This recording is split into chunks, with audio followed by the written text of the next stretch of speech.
It's 11:59 at Gun Owners Radio, and this is the Penn Patriot, music and the truth until dawn. Right now, I've got a few words for some of our brothers and sisters in the occupied zone.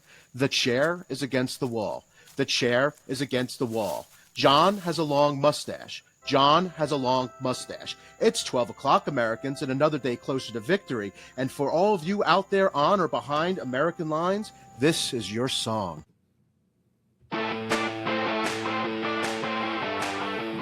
Welcome. We are Gun Owners Radio, and we make activism easy.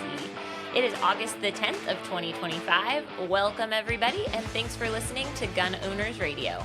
Gun Owners Radio is your weekly dose of real talk, real solutions, and a community that's fighting back right here in California. We bring you the stories, strategies, and insider info that helps you stay informed and make a difference. If you haven't subscribed to our YouTube channel yet, do it now. It's free, it helps the cause, and it keeps you in the fight. Remember, together we will win. Gun Owners Radio comes to you from a studio at Discount Gun Mart, so be sure to check them out and thank them. Also, go to our website at gunownersradio.com and sign up to get our emails so you know what's happening in the Second Amendment community. There you go. Nice. Anything coming up in Salt Lake City? Yes, the annual Alternative Mass Media Conference. Mike, thanks for asking. You bet. I knew something was You're invited. Everyone's invited. It is AmCon, and it is being held in conjunction with the Second Amendment Foundation's Gun Rights Policy Conference in Salt Lake City, Utah, on September 26th of 2025. Established or aspiring media members interested in new media, journalism, blogging, podcasting, and more need to check out AmCon. You can register at saf.org/2025-AMM-CON. saf.org/2025-AM-CON. They made it easy.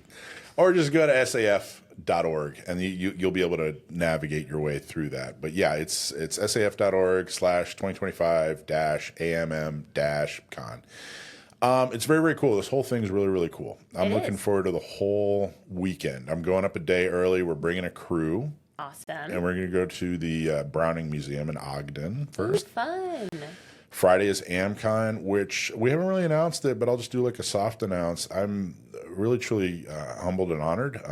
They asked me to be the keynote speaker. That's awesome. So I'm going to be the keynote speaker, but don't worry. They'll also have a lot of interesting speakers. So you'll be able to come and check that out. But that's the Friday before the California Gun Right PC Gun Rights Policy Conference, which will have all kinds of really interesting speakers. Mm-hmm.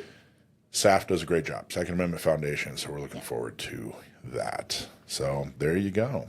All right, now it's time for your gun truth of the week. Every week I try to bring you facts that maybe you won't see on mainstream media or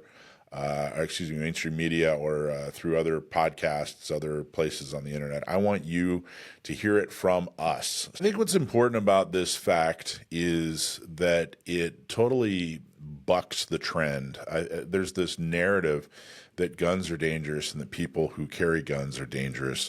But the reality is, if you listen to media or you listen to some of these folks that are trying to take your ability to defend yourself away, you're misled. This week's gun truth of the week is a study published in 2013 by the Journal of Law and Economics found that states with shall issue concealed carry laws saw a reduction in murder rates by about 8.5%. Sexual assault rates by 5%, and aggravated assault rates by 7%. Those were all reductions in violent crime. This was compared to states without such laws. This was done by John Lott and David Mustard from the Crime Deterrence and Right to Carry Concealed Handguns. So this study supports the theory that legal concealed carry deters crime. And this, potential offenders know that, hey, I live in a state where somebody might be armed, which is their biggest fear. Now, all 50 states these days are shall issue. In other words, because of the Bruin decision from the Supreme Court, all 50 states must issue you a CCW as long as you can pass the background check, pay the fee, fill out the application, etc. In fact, there are I think we're up to 25, 26 states where you don't even need a concealed carry permit in order to carry a gun concealed or open in many states, referred to as constitutional carry. But we still have these numbers that we can analyze and show that, hey, get a gun, learn how to use it, get a permit, and carry everywhere you possibly can. It doesn't just stop crime when crime happens to you, but the more people who carry, it actually deters crime from happening in the first place. So that is your gun truth of the week. Okay, Pew Pew Crew perk alert. Train hard, stay sharp, and stand up for your Second Amendment rights. Join the Pew Pew Crew on YouTube, our exclusive gun club for gun enthusiasts who value truth over anti-gun nonsense. As a member, you'll unlock premium content, get insider access to behind-the-scenes action, and support the only show that fiercely defends your rights with a little side of humor. Sign up today and become a part of the crew that's got your back. And this month, we're hooking you up with one lucky Pew Pew Crew member with a free month of West Coast Kinetic Solutions membership. If you're not familiar with West Coast Kinetic Solutions, they're a fantastic trainer. This includes free firearms training and courses, 50% off San Diego CCW permit training, free CCW renewal, free private classes and coaching, 30% off partner courses, free home defense training, threat assessment of your area with local law enforcement. So don't just sit there. Hit that join button and become a proud member of the Pew Pew Crew, and you could win big. So thank you so much for supporting Gun Owners Radio.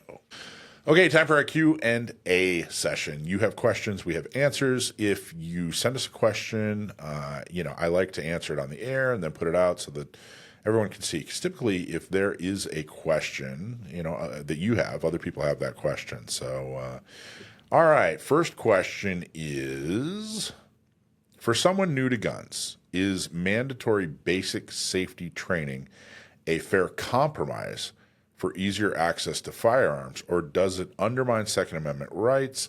What's the ideal situation? Now, there's a lot in that question. Mm-hmm. There are a few different levels to that question, a few different pieces to that question.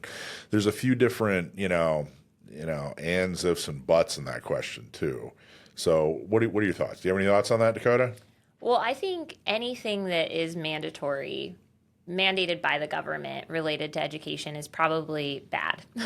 I think that if you want to purchase a gun, or you think that you may need a gun for protection for your own self-defense, and you go to the range and you go through the process, you pass the background check, you get your gun, you should be able to take it home right then. Defend yourself, yeah. But right now, obviously in California, you've got to wait 10 days. But if we added an educational component on top of that, what if people don't have the time in that 10 days to go and take the class? Now are we waiting until they have the time to go take the class, the time and the money and babysitters and transportation and all those other things that a lot of us probably don't think of because those aren't huge barriers for us? But a lot of folks in the United States are living paycheck to paycheck. Yeah. The cost of education would be a huge barrier. Maybe they saved up for months just to be able to afford the gun in the first place. So I'm not a big fan of anything that's going to be mandated by the government, especially when it comes to education, because I don't think they do a great job of educating people well anyway. If we're going to have education, I think it should be, peer pressure education, community education, and that can all be done outside of the government's reach. Well, and you don't have to go through a class on what is and isn't hate speech in order to exercise your First Amendment right. Right. You don't have to go through a class on religion before you go to church. Yeah. The Second Amendment, just quite frankly, is not a second tier right. I mean, it's just as important as all the other natural rights. So, but I'll tell you, here's another angle though. when I first started San Diego County Gun Owners about 10 years ago, I sat down with a very active volunteer and leader with the anti-gun groups. His name's Ron Marcus. And we sat down and we just kind of wanted to have lunch. And we had a very pleasant lunch and had a very pleasant conversation. And one of the things I talked about, and this wasn't a real proposal, we were just kind of talking philosophically and maybe just kind of probing, like, well, what does the other person really think about things? And I said, you have all these things. You have the roster, you have the assault weapons ban, you have all these different laws. What if you just made you got rid of good cause. Back then you had good cause for a CCW. And maybe you added a couple of minor things to, the process of getting a CCW. And you get your CCW. So now you've been through a background check, you've been through training, you've done everything, all these steps. What if then someone who had a CCW didn't have to worry about the roster, didn't have to worry about the assault weapons ban? You know what I mean? Yeah. And it wasn't a real proposal. It was more of a, let's see where this guy, what does this guy think? Like, what does it take? What does he think is just, inherently evil? And what does he think is, well, we just need more training and regulation, whatever. He was all for that. Interesting. He thought that was a great idea, in fact. He thought that was a really wonderful idea. But, and then one of the other things we talked about was like, background checks. Like they wouldn't need a background check. They wouldn't need a 10-day wait period. You wouldn't have a problem with gun shows or whatever. We talked a lot about gun shows and that sort of thing.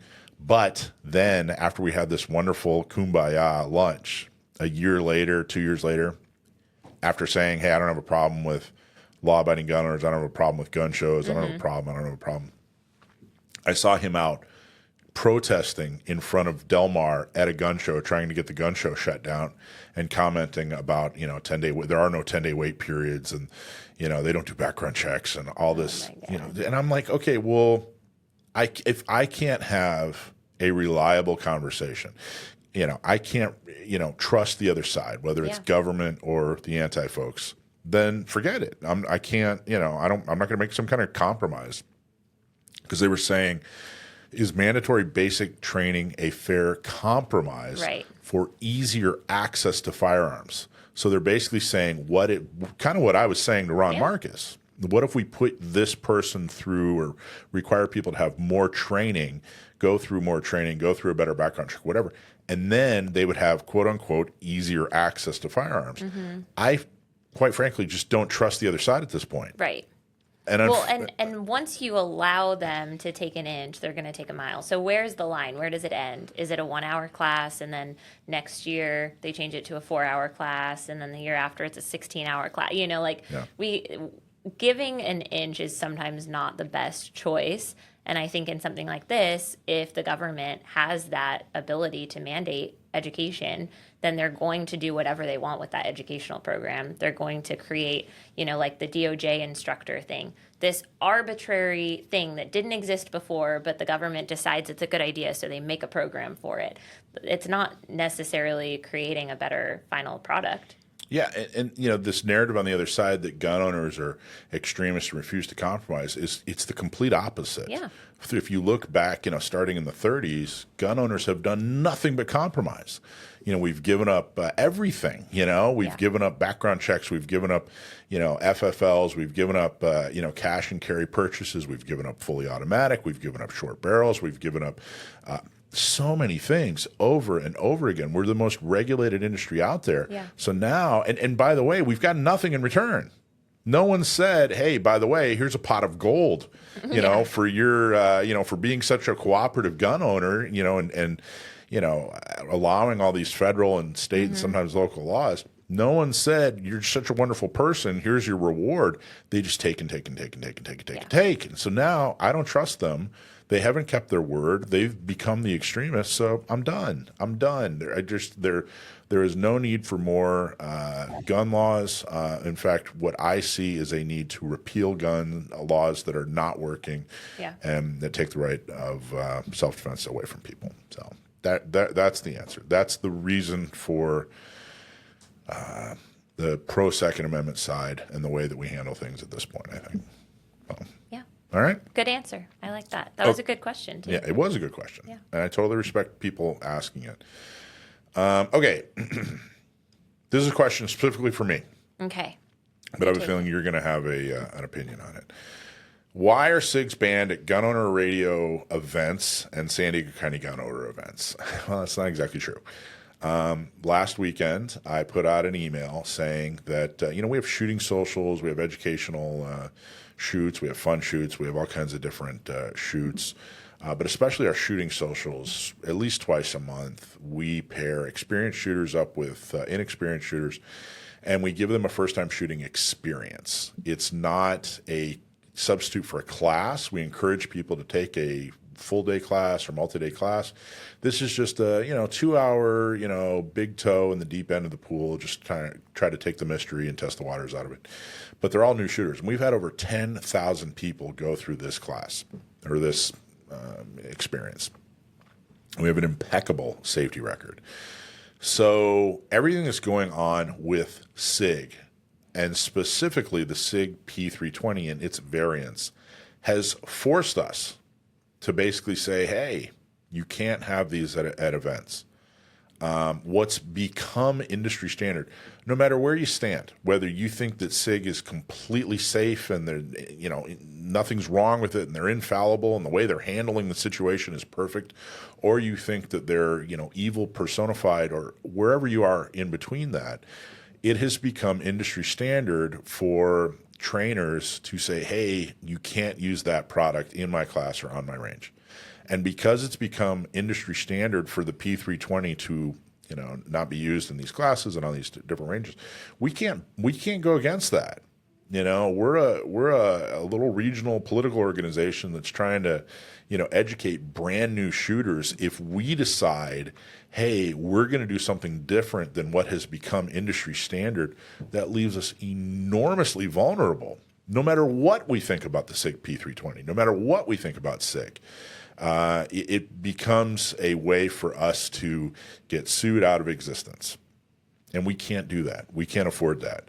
What we can do is we can put on a fantastic class with a different product that teaches you the same proficiency and the same safety standards. So that's what we're going to do. So we're not banning SIGs, but we're saying, hey, for now, for the foreseeable future, until things change, until the industry changes, we have to follow suit and say, hey, the SIG P320 and its variants are no longer allowed in the different shooting events that we hold. So that's where we're at with it. Any thoughts, Dakota? Yeah, I mean, I agree with that completely. It's just too high of a risk until more is known. And I don't think most of these organizations that are banning them are saying forever and ever, the rest of eternity, SIG 320s are banned. I think they're saying, we don't know what's really happening right now. Let's see how things play out in the courts. Let's wait and see if more conclusive tests can be done. I know allegedly, the FBI is coming out with a amended report of what they had originally found. They did more testing. So I think that the industry as a whole is going to have another few opportunities to make choices about the 320 as it moves forward. I don't think everybody's permanently banning it. I think everyone's saying, hold on, let's pause. Let's figure out what's going on here. Let's get kind of a consensus. Let's get some other, non-SIG engineers on this problem and let's see where it goes. I had one email from a guy in Carlsbad who basically called me an idiot and he wasn't going to be a member or a listener anymore. I said, okay, well, bye.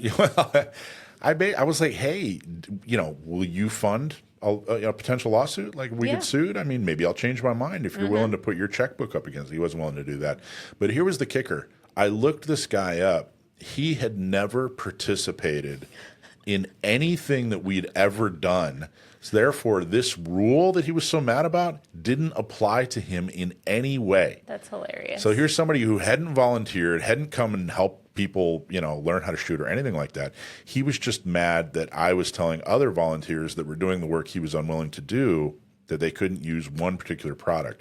Most of the emails, by the way, that I got, most of the communication I got was positive, and people saying, hey, I totally get it. Some clarification here and there, but for the most part, it was very positive. But this one guy who'd never done anything, and who, by the way, informed me that he's now carried a SIG for a whole entire year, so he knows. So long. So I don't know. I was going to go into more depth on that email because I think potentially in the 10 years we've existed, this was the dumbest email I'd ever received. But I decided not to do that. I just decided to touch on it. But anyway, there's your answer. Things changed with the SIG P320. We'll definitely go back and revisit the policy. So there you go. There are your Q's and your A's for this week. Okay, so our lawsuits update. This segment is our legal and legislative segment where we tell you what you need to know from the courts and from the legislators. Remember, we're not lawyers. I'm not a lawyer. Dakota's not a lawyer. Our sponsor, John Dillon, is a lawyer, and he's been helping people fight GVROs, gun violence restraining orders, and more. So if you need a Second Amendment attorney, please contact John. If you know somebody that's had their self-defense rights taken away without due process because of one of these GVROs, give John a call. His website is dillonlawgp.com, and his phone number is 760-642-7150. Okay, so what I wanted to talk about, we have one important update that we wanted to talk about. The Nguyen versus Bonta case, which is the 1 in 30 case. There was a decision that came out. Everybody is well aware. We've already talked about it. But I think we're comfortable enough to put a period on the end of this sentence. What does that mean? Well, they came out with a decision, and they being a three-judge panel. Three-judge panel on the appellate court of the Ninth Circuit. Pretty unusual for three judges to agree that a gun law in California is unconstitutional. But they did. So they said, hey, you know what? This thing is unconstitutional. Now, the appellate court sends that decision back down to the original judge. The original judge has to publish it, and there's a process that it goes through. But in effect, you've been able to purchase as many guns as you want, per month for a few months now. But there was kind of this specter looming over the whole thing.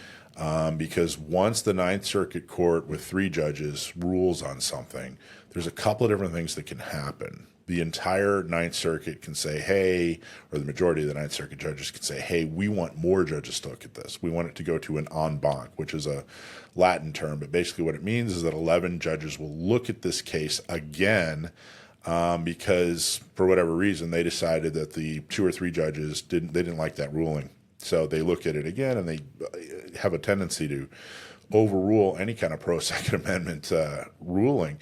The other thing that could happen is, either side really, but especially the losing side, could decide, hey, we want an en banc, and then they request an en banc, and then they could either get an en banc or they could not get an en banc. There's a lot of different ways for it to go. Those are the 2 or 3 big ways for it to go. So yes, you've been able to purchase as many firearms as you want in a month. You've been able to exercise your Second Amendment rights, but there was kind of this let's see what happens. There was a little bit of a lack of confidence in us saying, hey, we won, this is good to go. Well, there was a deadline this week, and the other side, because they asked for an extension, they said, hey, we just want an extension. Let us think about it a little bit longer, before we're no longer allowed to ask for an en banc. So the extension ended this week, which means deal done. This is pretty much done. There is a very, very teeny tiny possibility that maybe the Ninth Circuit could possibly decide to en banc this, but it would be like the first time in human history that this would happen. I mean, it's not completely without, possibility, but it looks like this is done. The Nguyen case is done. You can now purchase as many firearms as you like. You can exercise your Second Amendment as many times as you like every month. And I'm very, very happy in the role that San Diego County Gun Owners played as a plaintiff. And Michelle Nguyen is the lead plaintiff. She's a fantastic lady, and I'm so happy and proud of her for stepping up and becoming the named plaintiff in this case. And I got to tell you, lawsuits are difficult. Lawsuits take a lot of time. They take a lot of money. They take a lot of resources. The good news is, and by the way, it's a little bit of a crapshoot. No matter what district you're in, it's a little bit of a crapshoot. For example, the Ninth Circuit, we have 2 wins against the assault weapons ban. Meanwhile, there are other circuits that I think it's the 4th. Someone's going to correct me. I think it's the 4th district where typically far better to the Second Amendment than the Ninth Circuit, which isn't a high bar. But they have actually upheld and said, no, assault weapons bans are constitutional. So it is a crapshoot. You wouldn't have thought that the Ninth Circuit would be the one twice saying, nope, assault weapons bans are unconstitutional. That's still not settled. It's still working its way. There's no change in the law yet. And you wouldn't have thought that another circuit that's more friendly to the Second Amendment would be the circuit that says, oh, no, these assault weapons are totally constitutional. So it's always a crapshoot. It's expensive. It takes time. But the advantage is usually once you get a good ruling, it's written in stone. You know, if you elect people, it's easier to get people elected. It's easier to get legislation passed. But then, you know, the makeup of the legislature might change, and then you'll lose the law that's been presented. So that's the trade-off. But I'm very, very happy to announce that it looks like the win-win is good to go and here to stay. So I wanted to let everybody know. It doesn't look like you're going to have to worry anymore that, hey, maybe they're going to come back and change this ruling. It looks like we have absolutely won the 1 in 30 case. And the way it's written is, you know, what if they say, well, now you can have 2 in 30 or 3 in 30 or 4 in 30. The way it's written is so strong, and the way it went down was so solid that it doesn't really matter. It looks like rationing in general, as far as right rationing, you know, saying that you can only have 1 or 2 or 3 Second Amendment purchases a month. Looks like that's completely out the window. It's an extremely strong ruling. I'm very, very happy with the role we played, and I wanted everybody to be aware. So, any thoughts, Dakota? What do you think? No, I think that's great. It has felt like we weren't quite sure where it was going to go, so it's kind of a sigh of relief, at least for now. There you go, a sigh of relief, the win-win. So congratulations to Firearms Policy Coalition. Thank you so much for the help. And thank you again, Michelle Nguyen, for being the plaintiff. And thank you, San Diego County Gun Owners members, for being plaintiffs as well on this case. So fantastic job. There you go. Those are the bills and lawsuits, so now you know. But what can you do about it? Let's do our deployment segment to find out. Okay, our deployment segment, we need you. You know, we're seeing a lot of the same faces when it comes to volunteering, especially down here in San Diego, with a lot of the things that we do, and we need more people to do more things. And we're not asking you to, you know, set aside, every weekend or whatever, but we just need you to do one more thing than you did last year. So if you didn't do anything to volunteer last year, then just give us a half a day. Give us, if you did half a day last year, give us 2 half days this year. And we try to make it easy. We make activism easy. This segment brought to you by SageTree, sagetree.com. If you have any needs for your website improvement or digital marketing of any kind, contact SageTree. They'll give you an evaluation. They'll tell you what you need. They'll work with you to make sure that you're successful with all your digital advertising. Okay, first thing is we have a volunteer page on San Diego County Gun Owners website. So if you go to sdcgo.org/volunteer, you're going to see a calendar of events where you can volunteer. Now, it's really easy to volunteer. We make it easy. There's somebody in charge of the activity, you know, whatever it is, whether it's a tabletop, shooting, social, whatever. If you just want to come down the first time and just observe, you're more than welcome to do that. But we provide the training, we get you a T-shirt, and we make sure that you're never alone. We make it very easy for you. So we need people to man tabletops. The tabletops are super easy. You come down for half a day. Usually it's at a gun shop, so you get to hang out at a gun shop. And you pass out information. Here's what San Diego County Gun Owners is doing. Here's what Gun Owners Radio is doing. You know, here's where we need you. Here's some information you may need. Here's a pamphlet. Here's a voter guide, whatever it is. And if you don't know the answer, we're going to have somebody there who does know the answer, or we'll get back to them and make sure they get the answer that they need. Coming up, we also have the Prepared Protector First Aid for Gun Owners. That's coming up on August 23rd. Gun Owners Radio wants to do more and more events to make sure that you have the training that you need to be successful. This is happening in El Cajon. In fact, it's happening at Cargo in El Cajon. They're a show sponsor. Price is $281, but you get all kinds of training, and you get an IFAK, an individual first aid kit, along with that. So let's be real. You're far more likely to need your first aid kit versus your quick draw skills. And that's what this does for you. You get the training, you get the gear, you get the confidence knowing you're prepared. So sign up today. What you want to do is go to gunownersradio.com, sign up for the Prepared Protector First Aid for Gun Owners. That's August 23rd. And then we've been talking a lot about a super trainer that we're bringing back to San Diego, Massad Ayoob. He's returning in September. That's right around the corner. September 4th and 5th is the live fire class at Lemon Grove Rod and Gun Club. And then September 6th and 7th is the classroom right here in San Diego. It's actually in the Mira Mesa area. You're going to get a 2-day class of live fire. You're going to get a 2-day class of classroom lecture. And thanks to our friend Aaron Petroff at Living Legacy, he's hosting the classroom in a super nice indoor air-conditioned classroom that you're going to love learning in. So the live fire class is $620, and then the 2-day lecture is only $500. You're also invited to our welcome dinner on September 3rd. It's at Elijah's at 6 p.m. We'll give you more information on that. Get your tickets today for Massad Ayoob returning in September. Don't wait. There are only a few tickets left, so hurry up and buy. And make sure that you don't regret missing training with a living legend, Massad Ayoob. Okay, our guest is Mike Pettengill. He's with Personal Protection Academy up in the Inland Empire. He's been on the show a number of times. He is a friend of the show and an instructor extraordinaire, someone I love talking to, and we got a couple of really important questions for him today. Mike, how you doing, man? Good, Michael. How are you, sir? Fantastic.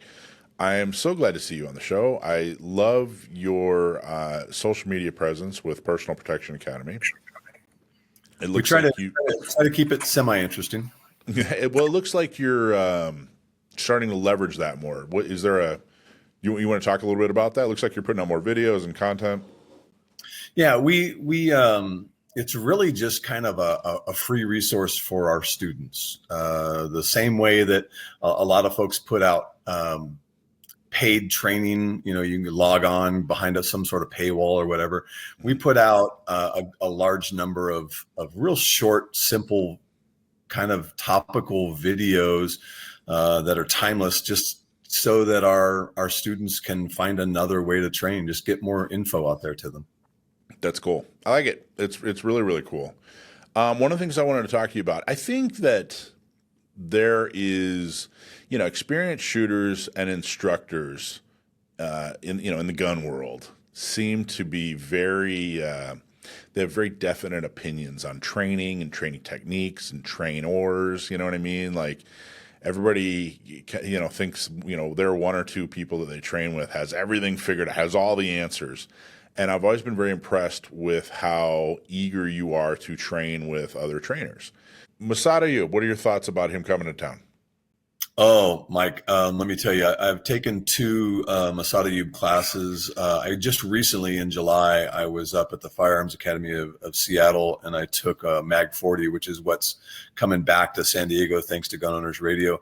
Let me classify this 2 ways. If you're a firearms instructor, if you do any sort of training other people and you work with self-defense or CCW specifically, I want to call it a corporeal sin for you to not attend this class, because the range time is above average. The classroom time is something that we all need to know. If you are a typical shooter, you're a CCW holder, you're concerned about self-defense, you will never take a class like this.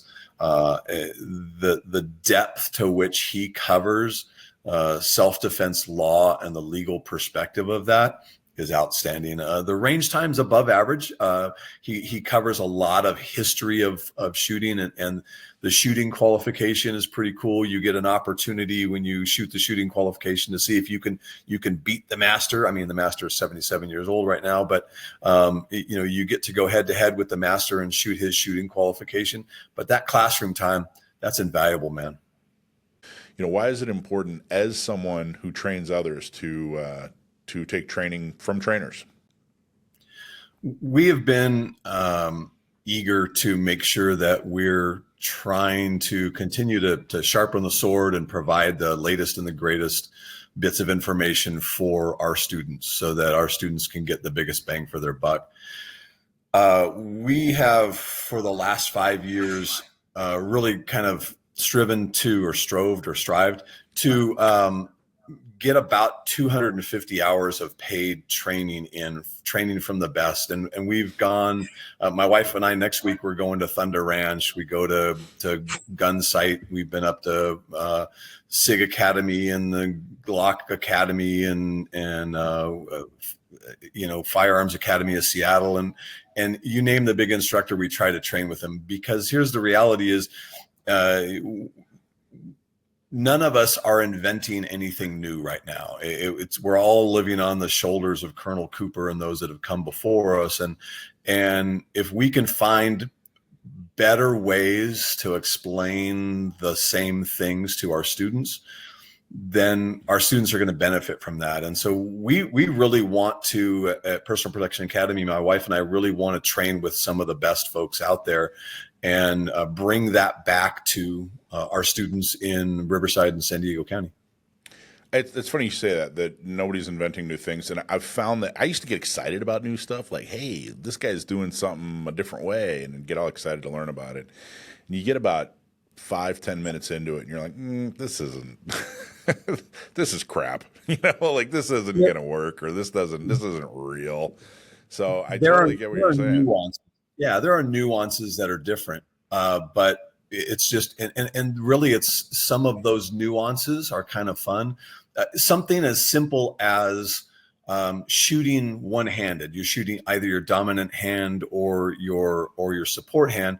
Well, there's one way we personally train it, but then there's probably 10 different ways that I have learned from other instructors to show folks how to do it. Well, we just show all those ways to our students. We say, shoot each of these ways, and then tell us which way you like the best. And what would define you like it the best? Number one, it feels more comfortable. Number two, your shots are on target. And what works for you works for you. And if we can provide all those options for our students, then that really gives them a lot more tools in their toolkit. It is kind of a struggle between there's only one right way to do it, and there's actually a couple of different ways depending on the situation, and everybody wants to feel like they were into the band before it got popular or whatever, and everybody wants to be original or different or whatever. But the reality is there aren't a whole lot of right ways to do things in shooting, and the better you do things the right way, probably the more respectable shooter you are. But it is a struggle, isn't it? I'll tell you what I like. I'll give you an example. I won't use any names on this, but I've gone to an instructor that has given us the knife hand, and they said, and if you don't do it this way, you're gonna freaking die. And I'm like, you know what? There's probably 8 other ways to do that. One of the best trainings, and I'll shout it out. It's kind of an unsung training, is the NRA law enforcement training, which is hard for civilians to get into, but it's possible. What they did on that training, as far as a pistol instructor, was they said, here's the 7 ways to do a Type 3 malfunction clearance. Try them all, perfect them all, figure out which one works for you, and take it back to your agency or your students. And that's the way to train, is you give your students all the options and see which works for them. Yeah, that makes sense. Now, one thing that is new these days, legitimately new, that people are having to figure out and invent ways and, trial and error, red dots. Talk to us about red dots. I mean, it's not a novelty anymore. It's pretty standard. In fact, law enforcement agencies and military contracts are going out based on the fact that their old equipment doesn't have the ability to accept red dots, and new equipment must accept red dots. I mean, it's here to stay. It's the future. It's becoming pretty standard issue. So what are your thoughts on red dots?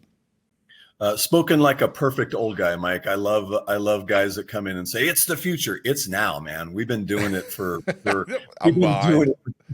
10 years, man. Yeah. And here's the thing is I tell my students, I'm a modern 90s guy. I know what's going on. I know what's hip, You might want to check out those new things they have called CDs as well. It's really good for your music. It's great. All right. Red dots are here now. They're not the future. They're the present. So what do people have to know? So here's the thing. It's legalized cheating. If you're in a gunfight or you're shooting competition or whatever you're doing, you better figure out a way to win. And red dots when it comes to defensive shooting is a guaranteed cheat code. Here's the thing.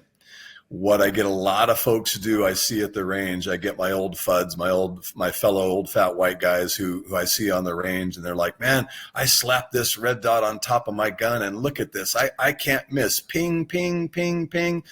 That's not the problem. The problem is dot acquisition. So what I challenge these fellow FUDs to do is to all right, put your gun in your holster. Now here's what I want you to do. You have 3 seconds to draw the gun from the holster, then hit your target. And then of course the answer is I'm fishing for my dot. I can't find it. It must be something wrong with my dot. No, there's nothing wrong with your dot. It's all about dot acquisition. Dot acquisition is 90% of the game. And if you just slap a dot on your gun, I'm telling you, you're probably in worse shape than you would have been had you hadn't, because in a situation like a defensive gun use where you have a couple of seconds, if that, to figure out how to put a shot on target or a handful of shots on target, you don't have seconds to spare. You've got to find that dot every time. And so I really dove into the dots about 5 or 6 years ago. I'm a certified SIG dot instructor. I'm a certified Glock dot instructor. I'm a post dot red dot instructor. I've gone to red dot national championships for competition 3 times. I take my red dot training wherever I can get it. And I've really, I can't get into it in a matter of seconds, but we've really come up with a kind of a different mentality to dot acquisition. And to be honest, it has more to do with your hands than it does with your eyes, which sounds a little weird and like kind of Yoda voodoo nonsense. But I tell students that your eyes are an added benefit. It's just your eyes confirm what your hands already know. The difference about the approach that we take to it is you convince your brain that if you put your hands in the same location every time, the dot will be there. We even in we have 3 classes: Red Dot 101, Red Dot 201, Red Dot 301. Wow. Pretty exciting way we've numbered that, right?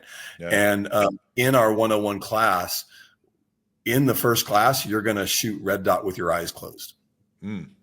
Sounds goofy, right? But you get the students to actually kind of realize that your eyes don't matter and your hands do, if at 7 yards they can put 5 shots in the chest with their eyes closed and just raising the gun up. And that's the key, to be honest, in my opinion. So it sounds very Zen. I like it.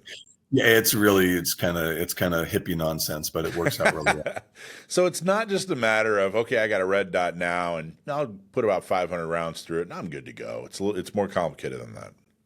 You've got to find the dot every time, and we'll start from the low ready, raising the dot, lowering it, raising it, lowering it. We start the high compressed ready. We come from the holster. We have the students turn 180 and draw from the holster. If you can do that and find the dot 49 times out of 50, good, that you're set. Put it on your self-defense firearm and put that in your holster. And if you can guarantee it, legalize cheating. Yeah, and I don't really think, well, correct me if I'm wrong. When I think of a red dot, I don't think of it as something that'll make me faster. It'll make me more accurate. In other words, the old standards of, if your standard is, pulling from concealment and getting a shot on target in a second and a half, this isn't going to help you improve that second and a half. But what it will do is make sure that your bullet will hit your intended target more accurately in that second and a half. Am I wrong? Will it make you faster?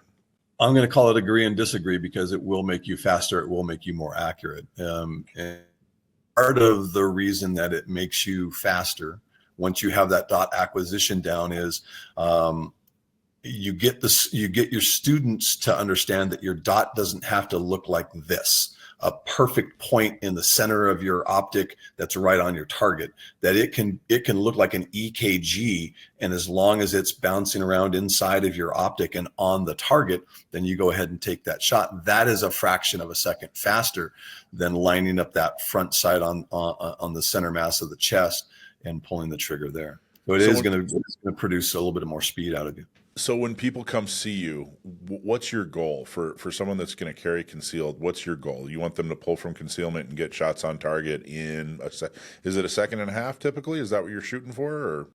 So industry standard from concealment is sub 3 seconds. Okay. And that's where I want Bessie and Uncle Bob and 80-year-old shooters and Grant. That's where I want everyone to be, is sub 3 seconds, because scumbag on the street's not going to come that fast. Where I really want my qualified shooters to be is a sub-second draw from concealment with a shot on target at 7 yards. And we got to get come see you then, because I'm not there. I might not be there. I don't know, a second. I don't know. Maybe I'm there, but a second and a half, I'm pretty comfortable with. So then, have you noticed that change? Like, have you changed your standards as red dots become more and more popular? Yeah. Every as a 56-year-old old fat white guy, you start to think, man, my skills are diminishing, and I gotta keep up on things. And so every year around my birthday, I go through about a dozen different drills just to kind of chart it, and I write it down. I look back at it, and when I transitioned to the dot, it was about the same. But then when I figured the dot out, I started improving rapidly. It's pretty, makes life easier. It's like going from a manual to an automatic in the car. It's like, yeah, well, manual's got its place, but you want ease, you want to do the same thing, automatic is where you go. And that's kind of how I think about the red dot. Yeah, 5 years ago, I put a red dot on one of my Glocks, and I was training a woman at one of our shooting socials who was brand new. I mean, brand new to guns. And I had two Glock 19s, my Glock 19 with red dot on it, and I borrowed the range's, standard Glock 19 with iron sights. And I didn't really tell her what I was doing, but, I basically showed her how to shoot and then had her put a magazine through each. And it was remarkable, because I kind of wanted to see for myself, but it was remarkable how accurate she was with the red dot. And I was like, wow, this is absolutely, this is amazing. I mean, it very, very basic test, certainly wasn't scientific, but I just wanted to see. And that was very convincing. Do you recommend that new shooters, someone that's going to get a gun for the first time, they have a little bit of training, they're at the point where they want to buy a gun. At this point, do you recommend that most people buy a gun with a red dot on it, or do you think they should start with iron sights and add a red dot later, or what's your philosophy? So I think everybody has to know how to shoot kind of all kinds of guns that are out there. Let's say you're in a fight in the mall and your gun goes down and the guy next to you, he drops his gun, you got to pick it up and use it. You got to know a little bit about everything. I think fundamentals are important when it comes to the iron sights. But I think that the thing about the dot is it's so versatile. It's not some kind of whiz bang thing that only the young folks can get. And again, as a dude who my arms are getting further and further away as I try to read stuff, that front sight on my irons is starting to disappear, but the dot is always going to be there. And so for my older shooters, go to the dot now, even though you've been shooting those irons for 50 years. And I don't have problems if people go right into the dot. It's no big deal. But before you carry, a little personal test for you would be something like this. Go to the low ready position with your firearm. This can be done dry, pointing in at your fireplace, right? Go to your low ready, raise the gun. If you see the dot, lower it. Raise the gun. If you see the dot, lower it. And if you can do that 19 times out of 20, start to carry that gun. Until you can do that, don't carry that gun. So 40-year-old woman, never owned a gun before. She's buying a gun for self-defense. Maybe she has had some scares or some history, and she's now going to be able to protect herself. You're totally fine with her first gun being a red dot. You don't think she should start with, irons or maybe, Mike, do you think the best of both worlds is that she takes some training with iron sights, and then when she purchases her first gun, go ahead and get the red dot, or what would you recommend? I have no problems with people going straight into the dot as long as you're getting that training. Because the training is the key. Is that it's that dot acquisition. It's like I can buy a holster. Okay, I can take a holster to the range and I can carry the gun in the holster while I'm taking a class. What's the difference between having a gun in a holster and drawing a gun from a holster in 3 seconds? That takes some training, right? So if you learn how to shoot with a red dot, no problem. But what about defending yourself? You've got to learn how to acquire that dot every time. Now, changing subjects a little bit, as an instructor, as a gun guy, SIG is going through a little bit of a rough patch. And I tell you, it's really escalated over the last few weeks. I've watched the way we talk about it on the show change significantly just in the last, I'm going to say 2-3 weeks. Clearly they're having issues, PR issues. There appear to be real issues mechanically with the P320. We just came out and said, hey, we don't want you to use a P320 when you come to our shooting socials and other events.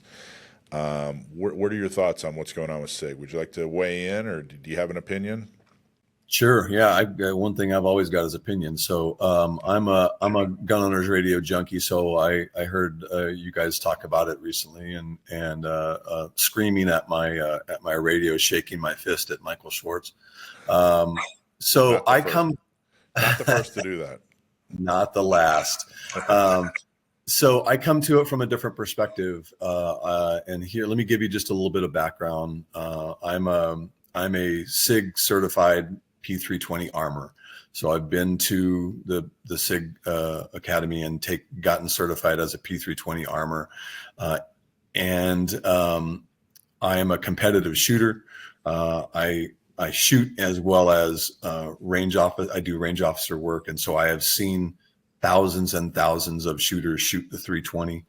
I'm a post-certified instructor. I have trained lots of cops. So here's I want to give you my stats on. I'm going to do my best to keep this short, but like everyone else, I'm a little passionate on it. Go for it. So here's something a lot of folks don't want to hear, and a lot of cops that listen to you don't want to hear. As a class of people, who are some of the least safe shooters I have ever met? Those are cops. Cops are trained to the lowest common denominator. You take a cop through an academy. They've got 300 people in the academy. They train them to the level that the lowest person can pass. Cops are notoriously not great shots and not very safe shooters. Okay, so that's one class of person. Let's talk about another class of people that I have a lot of familiarity with, and that's competitive shooters. What are competitive shooters? They're gamers. They're guys that play video games with loud bangs. What do all competitive shooters do to their gear? They game it. They tweak the triggers. They adjust the sear. They modify the crap out of everything. What are the two classes of people that are having problems with the SIG 320 over the last 4 or 5 years? Cops and competitive shooters. Neither of those subcategories shock me that they're having difficulties. What are you not hearing a lot about? Johnny and Jane lunchbox at the range, putting a 320 in a holster and having it discharge. We're not hearing that. So what I have seen, I've kind of guesstimated that I have. I'm not a SIG shill. If anything, I'm a Glock shill. But I'm not. If the Glock is bad or the SIG is bad, I'll tell you. I have been to 4 instructor certifications at the SIG Academy in New Hampshire, and intentionally over the last 5 years, I have used their borrow guns. If you take a class from them, you can borrow their 320. At any gun school you've ever been to, what are the borrow guns? Yeah, they're garbage. That have beat up, right? And I have intentionally used the 320 going, okay, this is the time I'm going to shoot myself in the foot. And each of those instructor certifications, I put 1,000 rounds down range. I've holstered and unholstered 250 times in rapid succession with beat up SIG 320s. I've had no problems. 20 people in each class, most people using 320s, they've had no problems. Competitive shooting, I'm going to venture to say I've seen 250,000 rounds go downrange in SIG 320s, never seen a single problem. In my SIG Sauer P320 Armorers class by SIG, I'll clean it up a little bit, but what the lead armorer said was, fine, you guys want to give us crap about the 320 going off? Here we go. I got 30 minutes to play around. Let's play around. In front of me, I've got 30 people who would consider themselves decent armors. I'm going to give you all the firing control unit for the 320. You have 30 minutes to see if you can have it produce an unmanned discharge. 30 people trying to break this thing who had experience, 30 minutes each. None of us could do it. Okay. Then the last thing I'll go with is, yeah, go ahead. The Wyoming guy who just put out the video. He put the screw in the trigger, and this is the video that's got about 10 million views by now. Right. Another video, and I had this idea that as soon as I saw the Wyoming guy's video, he it's for those of you who haven't seen it. He put a screw into the base of the trigger so that he could set the trigger back about a millimeter or less, wiggle the slide, and then cause the firearm to go off. And I looked at that, and I'm like, any gun will do that. I don't care who makes it. Any gun will do that. So lo and behold, I thought all this week, man, I got to produce that video. Someone's got to produce that video. Sure enough, I found a video online of this guy who he went through 20 different manufacturers of guns, from the Glock 19 to the Kel-Tec to the whatever, right? All the common guns that we have and don't have in California. Guess what? How many of those guns under the exact same circumstance didn't have the exact same result? 100% of the guns had the same thing.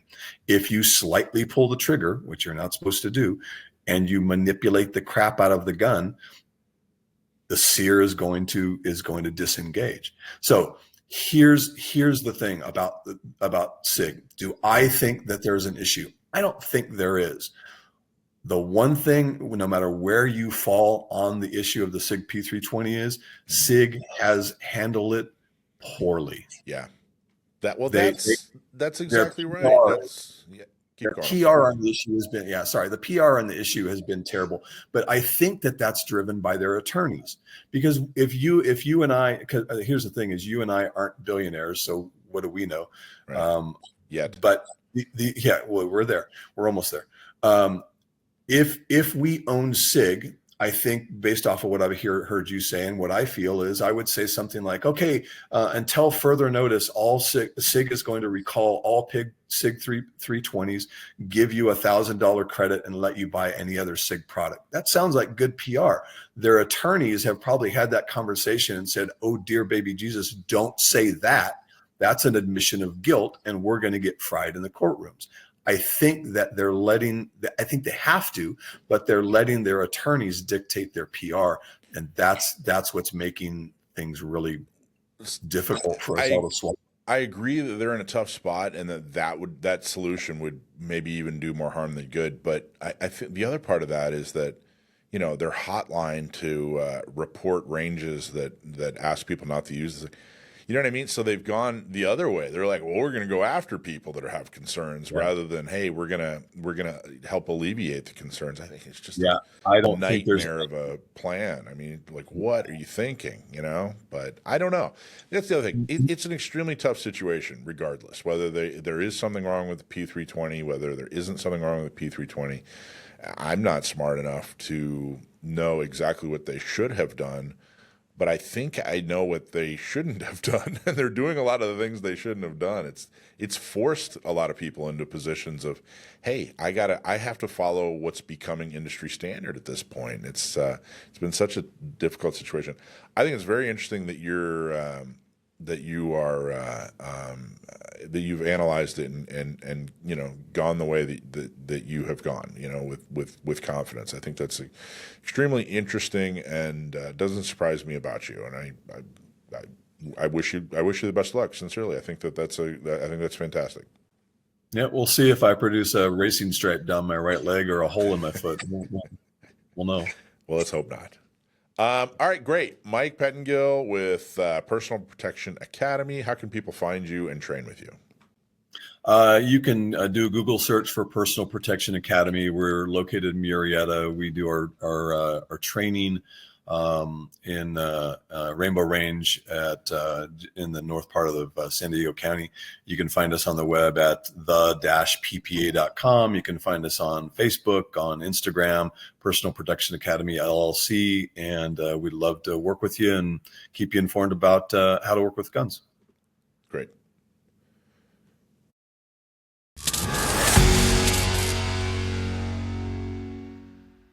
So our guest today is Jim Desmond. He is on the County Board of Supervisors for San Diego. And for those who don't know what the County Board of Supervisors is or does, the County Board of Supervisors is like the city council at the county level. And there are 5 of them. There are 5 different districts. And frankly, for decades, San Diego's County Board of Supervisors hummed right along, and they were actually doing a really great job. They spent money wisely. They filled potholes, and they did all the things that needed to be done by politicians. And I think there is a strong case to be made that Republicans were doing a fantastic job on the County Board of Supervisors before Democrats started getting elected. Now, I'm not normally very partisan, but there really truly is a case to be made here. Back in 2012, a Democrat was elected to the County Board of Supervisors for the first time in decades. There's a guy named Dave Roberts. He served 1 term. He was plagued by sexual harassment allegations and inappropriate spending allegations. And then after that, Nathan Fletcher was elected. And of course, he had to step down due to sexual harassment allegations that are still going on. Nora Vargas was elected down in South County, and she got reelected, but then she stepped down amid all kinds of rumors. Monica Montgomery Stepp was elected, and although she's still there and really nothing big has happened yet, but she's threatened speakers to step outside. And then recently Paloma Aguirre was elected as a Democrat, and she's got some tax issues that she's dealing with. So there's been years of Democrats starting to infiltrate the County Board of Supervisors, and they've brought along some extremely serious allegations and issues and problems to a board that was traditionally very competent, really kind of quiet, and extremely well run. So today we have County Board of Supervisor Jim Desmond on because he wrote a letter calling for a federal investigation of his colleagues. And we wanted to find out more about exactly what's going on there, because that is an enormous step for a board that just 10 years ago nobody had even heard of. And now it's like this, this cauldron of accusations and missteps, and it's been really, really ridiculous. So, Jim, that's the context. Thank you so much for coming on the show. I appreciate you making the time. Well, Michael, hey, thanks for having me. I appreciate the time and effort. So it's being reported that you sent a letter, correct me if I'm wrong, asking for a federal investigation of your colleagues due to what's being called allegations of backdoor dealings. Apparently there was a county employee who was fired, and it was under weird circumstances. You're not quite sure that the firing was completely on the up and up, or can you maybe break it down for us and tell us more accurately what happened? Well, there's just, a plethora of things here in the last couple of years. As you mentioned, a couple of supervisors stepping down when they were in the chair position. And then just recently, Michael Vu, who had filed a lawsuit against the county, gave information that included an email that, quite frankly, was hidden from the Board of Supervisors by our county council. We found that out last October.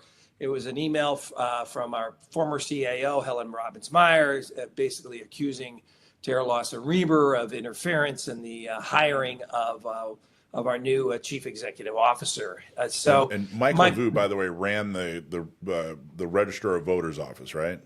He did previously, but at this point in time, he was the number two. He was the number two at the county. So there's a chief administrative officer, and then there's the assistant chief administrative officer. So he filed a lawsuit against the county for racist comments or remarks, or he was discriminated against, and why he wasn't chosen as the heir apparent to the chief administrative officer. So he filed a lawsuit against that, and included new information that, in my opinion, should have been given to the Board of Supervisors, but it was kept from us by our county council. Now, the county council says the contents of the email, which I can't really talk about, but was attorney-client privilege. And then the La Prensa, this Spanish magazine or newspaper in the South Bay, came out with accusations concerning the hiring of a new chief administrative officer. Also, he printed the alleged attorney-client privileged email that was part of this. And it really just kind of shows there was some backroom dealings with trying to get the new chief administrative officer in place. I was not a part of any of this, these shenanigans. I only learned about them. As soon as I learned about it, I wanted to make it public, but that was voted down to being transparent and saying, okay, here's this new information we found out, but I wasn't able to do that. And then months later, it comes out in a newspaper article in La Prensa. So, and then consequently, we had the election, and brand new colleague came on board, Paloma Aguirre from Imperial Beach. And on day one, they fired the county council. I wasn't aware that was going to be taking place. I didn't even participate in the meeting because it was a short notice meeting. And then they ended up giving. Before you go further, the county council, for those who don't know, is the attorney for the county board of supervisors. So this is there are 5 on the county board, and the county council is their hired attorney to guide them, defend them, etc. So once they had once they had a majority after the new person was elected, Aguirre was elected, they had a majority that enabled them to fire this attorney. And the allegations are that they didn't like the advice they were getting from the attorney, and therefore basically said, "Hey, pound sand." Am I summing that up correctly, or? Well, like I said, I wasn't there when they did that, but what I didn't care about that, because quite frankly, I do think the attorney had a big lapse the county attorney, by not providing us information in a timely manner. We had to find out about it in a lawsuit that was brought against us. So what my concern is, though, when they let her go, or she retired, I guess that's what the press release said, she retired. But they gave her an extra 6 months of severance. So she gets 12 months of severance as per her contract. But they added another 6 months on there, and it wasn't even taken to a vote. It was just given to her. To me, that's a gift of public funds. That's taxpayer dollars.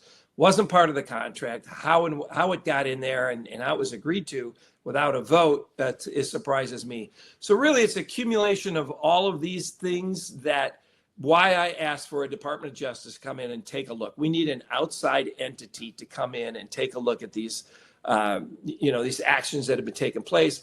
The La Prensa article had some very, very serious allegations in there. And I thought, this has to be elevated to a higher level. Hopefully we have an outside entity, the Department of Justice, take a look at this and give recommendations, because I don't think internally this can be solved. So that was the reason for the letter that I sent. Now, have they responded to the Department of Justice? Not yet. I mean, it was like 2 days ago. Yeah. That we put that out. What can you tell? So Nora Vargas was representing the South. She ran really hard and got reelected, and then pretty much immediately stepped down without much explanation at all. I mean, to say that it's at least highly unusual, if not extremely suspicious. What can you say about the reasons that she stepped down? And do you think that this is related, or is the timing off, or what can you tell us about that? I don't know. I mean, she's done a very good job of hiding or concealing whatever the reasons were. She was named in the Vu lawsuit as having made discriminatory comments against him being Asian. So that was actually part of the public portion of the lawsuit that she was named there. And then a couple months later, I have no idea if these are tied together or not, but a couple months later she resigned. So I don't know if that was the case or not, but so I really, she has kept it very quiet as to why she resigned, but it is, highly unlikely that any candidate, after you've campaigned for at least a year or two, you've raised hundreds of thousands of dollars, you've gone through the anguish of election night, and then to quit before you're even sworn in. It was very abrupt. And I really, I texted her. I thought it might have been a health issue or something like that. I texted her saying I hope she was okay. She responded, yes, she was. And, that was about the end of our conversation. So I could not, the La Prensa article was sort of connecting the dots. Now, whether those dots are connectable or not, that's what I want the Department of Justice to look into and see, what is really here. So let's talk a little bit about Michael Vu, at least as mine. And Jim, I totally understand there are things that you can't go into because they're just things you can't go into. There are things you're legally not allowed to go into in your position. Totally understand that. So tell us what you can. But as far as Michael Vu goes, widely respected when he was running the registrar of voters, both sides. He was bipartisanly respected and thought to be extremely competent, doing a very good job. I remember the only grumblings I started to hear was from Nathan Fletcher when there was talk of basically auditing the voter rolls, basically going through and saying, hey, do these people really exist? Do we want to make sure that our voter rolls actually are clean? And that's when there were some grumblings from Nathan Fletcher. But my understanding is, but then Nathan Fletcher outed himself. He's gone. We don't even need to talk about him anymore. He was so horrible at his job. But then Vu, it sounded like was on. I don't know if he was promised. I was reading a couple different articles, but it sounded like he was on the track to getting the promotion and was basically told that was the plan. How much can you talk about? First off, you agree he was well respected, and then second, how much can you talk about? How guaranteed or how promised was he for his promotion? Well, there's zero guarantee that he. That anyone has that job. I mean, so there's no guarantee at all. But I will admit, he was highly respected. I respected him. I would have hired him as a CAO had he been, had the rest of my colleagues, agreed. But that was not the case. He was Switzerland. He gave you the facts. He gave you the data. He wasn't political. I think that's the type of person. I want, or I would want in that position that just, here's the data. Okay, so, hey, board, you make your decision. And there's no politics involved. And so that I had respected him for that. And so I would have hired him. However, that opportunity didn't arise just because of the makeup of the board. And did that surprise you? Nothing surprises me anymore at the county. I was disappointed. I can tell you that. But there's no heir apparent. I mean, he was the number 2 guy. And our previous chief administrative officer, Helen Robbins-Meyer, she had picked him from the registrar of voters to be her number 2 guy. She had groomed him for a couple of years. So I guess it could be potentially expected, but no guarantees. What can you say about, the environment with the county board, especially the meetings and then dealing with your colleagues? I mean, like I said, things have changed a lot. There was the same five on for like 25 plus years, 25 plus years, and things were so harmonious and things got done and there was, no deficit and, everything was going really, really smoothly. And then things started to change. The makeup of the board started to change in the 2010s to where now, I mean, when I go to a county board of supervisors meeting, forgive me, but it's a bit of a circus. It used to be, extremely well run and professional and pleasant. And now it seems like such an enormous struggle to get anything done.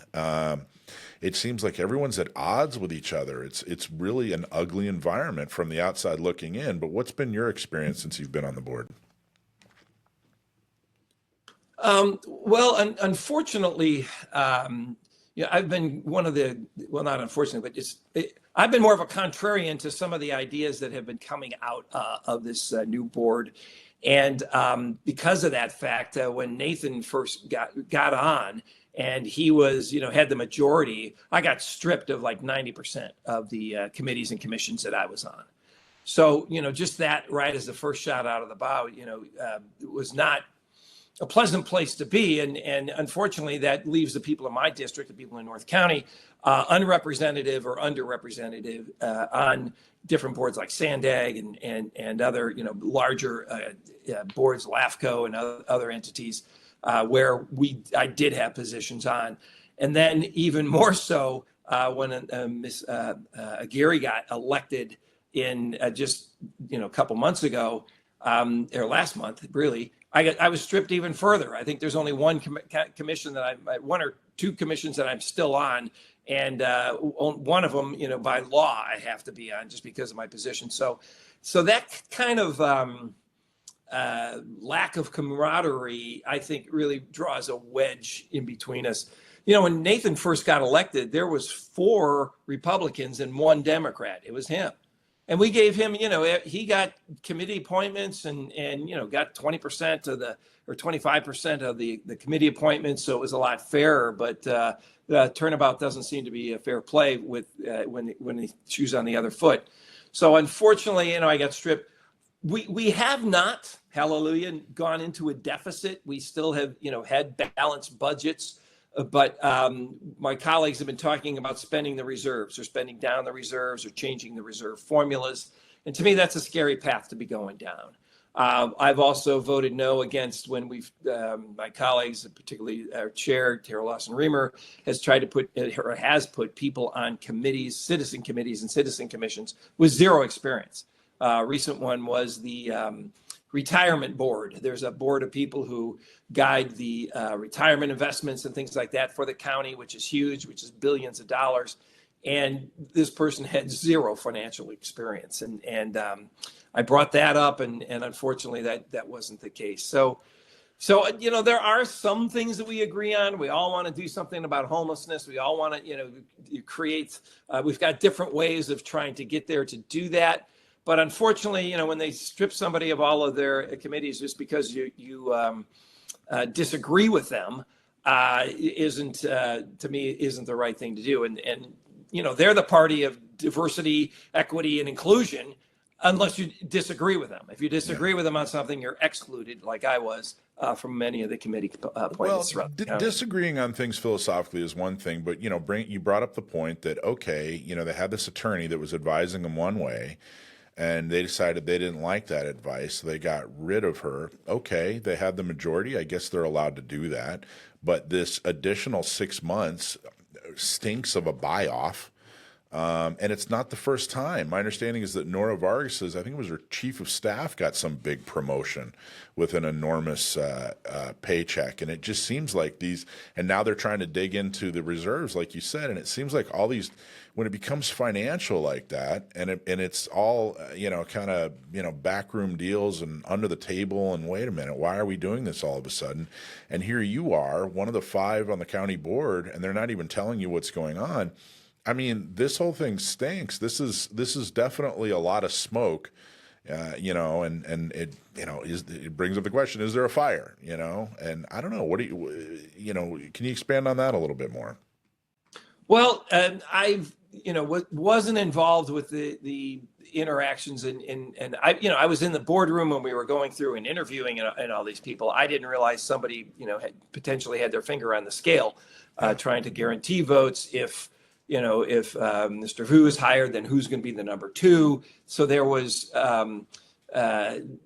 comments of that made in the redacted email that just, to me, I wanted, like I said, I wanted this as soon as I found out of it, should have been made public. I was outvoted on that. I actually even gave the information to the DA's crime unit. They've been looking into this. They haven't really come up with anything yet. That, to my knowledge, it was in December that I gave them this information.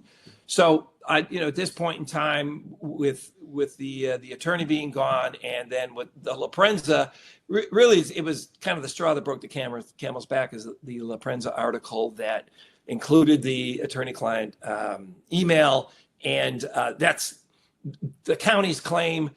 Their attorney says, no, it's not privileged information. So this will have to be played out in the courts.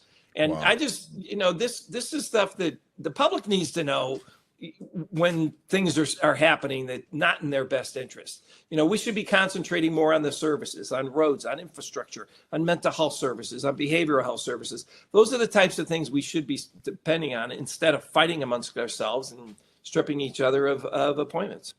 Yeah, I agree. It really just, the whole thing just stinks. And I like that you're taking steps that aren't just grandstanding. You're actually saying, hey, we need to get to the bottom of this. Let's get folks, that have the authority to investigate this, to investigate it. Because, I don't know, maybe 6-12 months from now, they'll find out that everything was on the up and up. But it sure doesn't seem like everything is at least transparent enough to be able to tell whether or not it's on the up and up. And I think that in and of itself is an enormous problem. What else would you like people to know about this situation and the letter that you sent? What else do you want them to be aware of? Well, just, the fact that we're still not in a deficit. We're still, above, our heads are above water. But to me, it just doesn't look like it looks like a sinking ship. I mean, from my point of view, the way going after the reserves and spending reserves, and then giving people just handouts or above and beyond any contractual efforts as they're ushered out the door, to me was just not fair or being transparent. So it's time will tell. Yeah, there's a lot worthy I of don't being know. questioned. At the very least, worthy of being questioned. Absolutely, and that's what I've been doing. Great. Supervisor Jim Desmond, thank you so much. Appreciate you giving me the time. Thanks. Thanks, Michael. Take care. All right. Okay, now it's time for everybody's favorite, Stump My Nephew. We found out that Sam the Gunman, who is my nephew, is really good at gun trivia. And he's been going strong for, I think we're up at like 6 years or something like that, 6-7 years. And it's really difficult to stump this guy. He knows his stuff. So if you write in and give us a trivia question that's gun related, if we use it on the show, you get a hat or a shirt. If you stump my nephew, you get a super special prize. But I can be honest, I don't know if I've given away a special prize in a while. I think he stumped him a little bit a couple weeks ago, but good luck in trying. He doesn't hear the question until we read it to him live. It is very difficult. So this is sponsored by Seal One, seal1.com. Check out Seal One. We here at Gun Owners Radio, we're proud to partner with Seal One because we believe in the same mission, making gun ownership easier, smarter, and more accessible, just like we're working to protect your rights with the Second Amendment. Seal One is out there making it easier to clean, protect, and maintain your firearms, without the weird smell. So seriously, gun cleaning that actually works and smells good, sign me up. That's a win.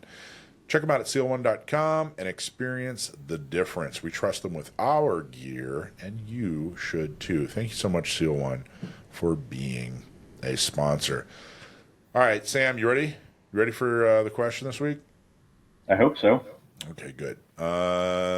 The question is, what is the correct ignition timing on a 1955 Chevrolet Bel Air with a 327 cubic inch engine and a 4-barrel carburetor? No, that's not. Okay, that's Dave Stahl right there. That's a reference that I hope the guy who actually sent the question in, that's his favorite movie, so I included that as a reference. Do you guys know? Do you get the reference? I think you're both too young. You guys don't get the reference? I thought it was What just like movie? a car question. I was like, that's a good way to stump him. I like it. Okay, I'm not going to tell you I'll tell you the reference at the end. If you're watching this live, put it in the comments. Do you recognize the reference to that question? What's the correct ignition timing on a 1955 Chevrolet Bel Air with a 327 cubic inch engine and a 4-barrel carburetor? And tell me, for bonus, tell me why that is an unanswerable question. And then I'll tell you the reference at the end. Okay. My only guess would be fresh. Did they not make a 327? Is that it? You got to get the reference first. The reference is the most important part, but it's not. It's not Fresh Prince No, of Bel it's Air. not Okay, Fresh- I was like, Bel Air's in the question. Maybe that'll be my guess. Good guess somehow. All right, you have the question in front of you, Dakota. You want to read it? Yeah. Okay, who's it from? All right, this is from Hank from Hill Lake, and he asks, during World War II, German forces captured large numbers of PPSH-41 submachine guns.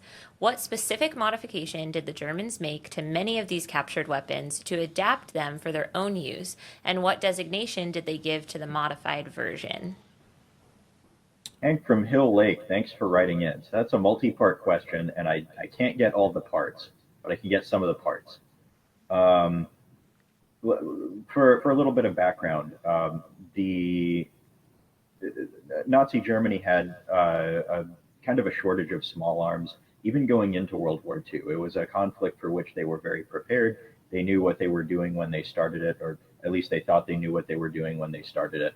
But you can see lots of photographs of rear line Wehrmacht troops in garrison duty using a variety of foreign arms captured from the countries they invaded and occupied. There's a somewhat well-known photo out there of a bunch of German soldiers in their uniforms and everything practicing with a Shosha automatic rifle somewhere in France.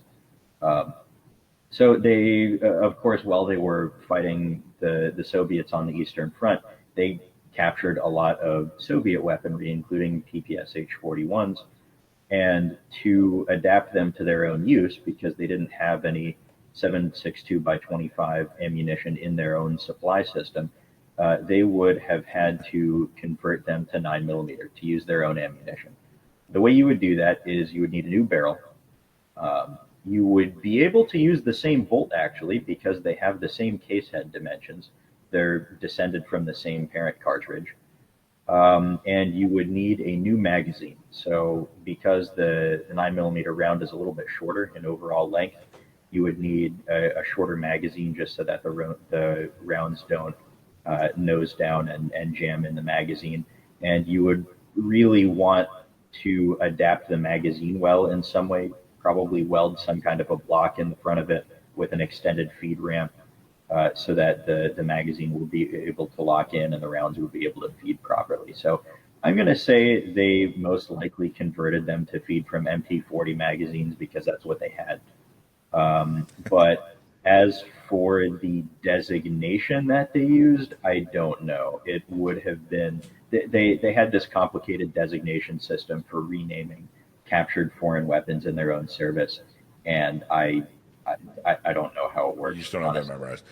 Well, there's a bonus question that's similar. Do you want to read them the bonus question? What was their onomatopoeia nickname?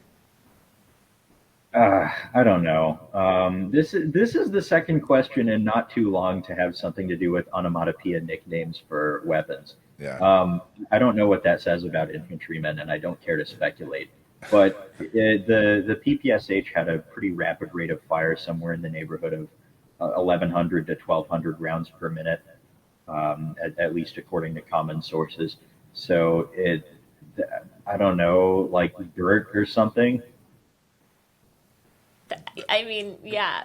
Pretty, That's pretty much spot on. pretty much what it is. You got everything, essentially. I do have a funny thing about the word onomatopoeia. Go ahead. So when I was like 8 or 9, my dad used to download these like spelling bee lists, and when we'd be in the car, he'd just be like, okay, like spell this word or whatever. Yeah. Well, onomatopoeia was one of the words on one of the lists, and I was so proud that I knew how to spell it, and I learned how to spell it really fast. So I would just like ask kids my age, like, do you know onomatopoeia? onomatopoeia. And then I'd be like, head snap, like, oh, I'm so smart. And so Head snap. So now every time I see that word, I just think about like 8-year-old me bullying kids on the playground about not knowing how to spell onomatopoeia. That is the funniest bully story I think I've ever heard. It also has 4 vowels in a row, which is unique. That is like you never true. think of a word that could have 4 vowels in a row. Yeah. But that is one. Well, anyway, all right. You got it, Sam. Good That was really good. You did. You got it. Pretty much nailed it. I thought that was all pretty interesting. You even got the part about the P40 magazines. You're absolutely right about that. So the designation was MP41R, and the R stood for Russian. Which was Russia. Yeah. Russian. They called it the burp gun. Mm-hmm. The burp gun because of the rate of fire, which you picked up. And yes, they changed it to chamber 9x19 instead of the 7.62 by 25. So you nailed it, man. Hank from Hill Lake, you got to come harder than that. Okay, so what is the correct? Well, wait, one more thing. Go ahead. Yeah. A fun fact about that whole thing.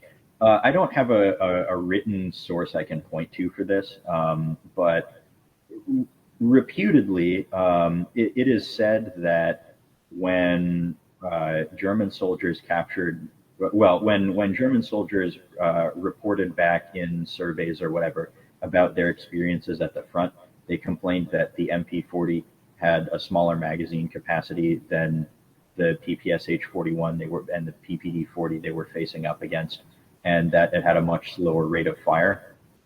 So they complained that it had less effective firepower. Whereas Russian soldiers who captured MP40s, or at least encountered enemy troops with MP40s, complained back to their command staff that the PPSH-41 fired too rapidly to be controllable, and was less accurate in practical use. So I guess it's a grass is always greener kind of thing. That's funny. Well, the PPSH-41 by the Soviets had like some weird magazine capacity too, right? Do you remember what it was? 71 rounds in the drum 71 magazine. rounds. That is very strange. Yeah, I don't know why they picked 71 rounds, but because that was the number of rounds that fit in that size of a drum. That's exactly what it was. Okay, the reference, what is the correct ignition timing on a 1955 Chevrolet Bel Air with a 327-inch or cubic inch engine and a 4-barrel carburetor? That is the question asked in My Cousin Vinny by the prosecutor to Mona Lisa, who was on, who was Vinny's girlfriend, who was up on the stand. And the reason it is unanswerable is because the 327 cubic inch engine with a 4-barrel carburetor wasn't available in 1955 Chevrolet Bel Air. I forget when it became available, but that was what won the case in My Cousin Vinny. Did you see the movie? I have seen My Cousin Vinny, but I do not remember that at all. I also have an awful memory, so it says more about me than it does about the movie. I just happen to have inside info that Hank from Hill Lake loves My Cousin Vinny. That's his favorite movie. So there you go. All right, Sam, thank you so much, my friend. Awesome job, as always. And as always, thanks very much for having me on. That's a fun question. Sorry I didn't get the designation. That was a tricky one. Yeah, that was tricky. It was tricky. But I got the rest of it. You got the rest of it. So good job. Okay, it's time for our Shoot You Straight segment. This is brought to you by Cargo, cases and rugged gear outfitters in El Cajon. Go to cargostores.com, buy something today, or visit them at 423 Broadway in El Cajon. There are two enemies of your firearms, rust and the government. The good news is Cargo has your back on both fronts. As a proud sponsor, they're helping us fight to get more pro-Second Amendment officials into office, and their rugged cases help you keep your firearms secure and protected. Built like a tank, Cargo cases are stackable, weatherproof, and ready for anything. Whether you're hitting the range or going off the grid, you need a Cargo case. Whether for your gun or other equipment, you need a Cargo case. And here's something that's just for our listeners. If you buy a Cargo case in the store at Cargo Rugged Gear Outfitters in El Cajon, just mention Gun Owners Radio, and you're going to get a free desiccant pack. And that's going to help keep your gear bone dry, battle ready, and rust free. Visit them at 423 Broadway in El Cajon. Great products, great prices, and uncommonly good service. Cases and Rugged Gear Outfitters. Cargo. Check them out. Okay, let's start with... how do you want to introduce this, Dakota? We're going to have this is a big discussion. So how would you like to introduce this? Yeah, so a little while ago now, it's been a few weeks, back on July 25th of 2025, or July 26th of 2025, we had heard the news that people were stabbed at a Walmart in Traverse City. And so we're going to show you guys a video. This video is a little bit disturbing. Just a warning for anybody who doesn't want to watch. You can fast forward a minute or so, but we're gonna show you a video.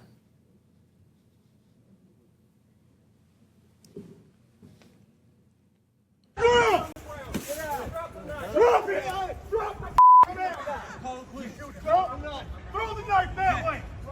Throw it away! Throw it away! Hey, he hasn't dropped it. I don't care. Lay down! You better get the down. Nope.